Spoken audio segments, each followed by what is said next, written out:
Hey everybody, Amy Medford with Medford Knife and Tool. Knives on the table today are headed to Chris Miller at knifejoy.com. Just to recap, if you are watching my video for the first time, we are running 2 consecutive bespoke runs for Chris Miller. One is called Scorched Earth. I'll show you that in a minute. And the other is a group of 187 drop points and 187 drop point Tontos, all Vulcan. And the ones on the table today are super sexy. So that's it. Let's start looking at some awesome knives. All right. So here's the Scorched Earth. It's the same, it is just what it sounds like. It's meant to look like it was pulled out of the rubble, like Gladiator-esque. Goes beautifully with the Vulcan blades. Not all of the models did get Vulcan blades. I'll show you the infraction in a moment. The hardware and breaker on all of these are old school tumble distressed. So they've got that, it really is it just harkens back to a bygone era millions of years ago. Anyway, Marauder H, suppressed handles. This is Predator sculpted. The Scorched Earth, you'll notice it's on the handle, and then we do a distressed bronze on the back because this does require heat and it puts too much tension on the spring. So Marauder H has Predator. Infraction, we don't do Predator typically on the infraction. It just doesn't showcase well because of all of the machining on the handles, but Peaks and Valleys looks phenomenal. And the same acid etch or the distressed look on the hardware we did on the blade on this, so it just looks really super cool.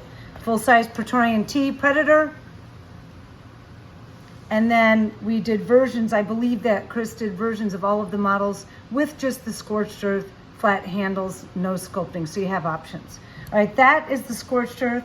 These over here are just normal production knives that Chris has ordered over the years. Antic. It's got the Tonto grind, Predator with brushed pen ano flame handles, black hardware, and a brushed and flamed clip. This one here is looking like cobblestone to me. Again, pen flame ano. I love how the sculpting really highlights the chevrons there. Super cool.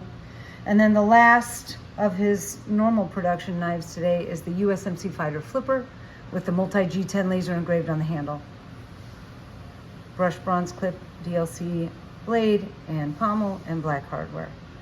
And then these up here, these are all the 187 drop points. I'm gonna kind of go through, and if you want to swoop in, Rich, that's fine. Tonto, this is Armadillo. No, is it Armadillo? Yeah, it is. I love the raw machining marks. It's got like a step feature to it.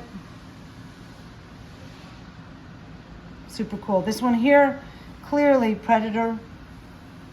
Bronze, like a gold to bronze to rose to violet fade. Again, Tonto. This one here, Dragon Scales. We do 2 types of dragon sculpting. The dragon skin is generally much smaller, tighter. So this is Dragon Scales. Again, Tonto.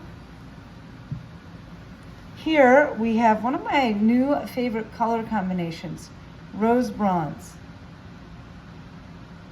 Super cool. Drop point on this one. And that's stained glass. This one here, bead blasted cement with brushed pen flame ano lightning. The color on this came out amazing. It's green in the recesses and brushed bronze on the flats. It is just, the light is bouncing off of it like crazy. Gorgeous. Brushed bronze clip. Dimples. So we have our man Fish back in house. He steps in occasionally to help us out with our sculpting. And this is Fish's Dimples. Straight up silver handles. Looks amazing. Absolutely cool. It's not a rough grip, but you can feel the texture on it. Super cool. Last one of my all-time favorites. We started doing Lazy River years ago. Greg performed a Lazy River sculpt on a micro Praetorian tie years ago. It was a prototype. And I just fell in love with it. I believe Fish did this one as well. Just looks really nice on this model too. Dang. It's hot. It's hot in here. It's going to Knife Joy. Check them out. Keep watching the videos. Till the next time. Peace.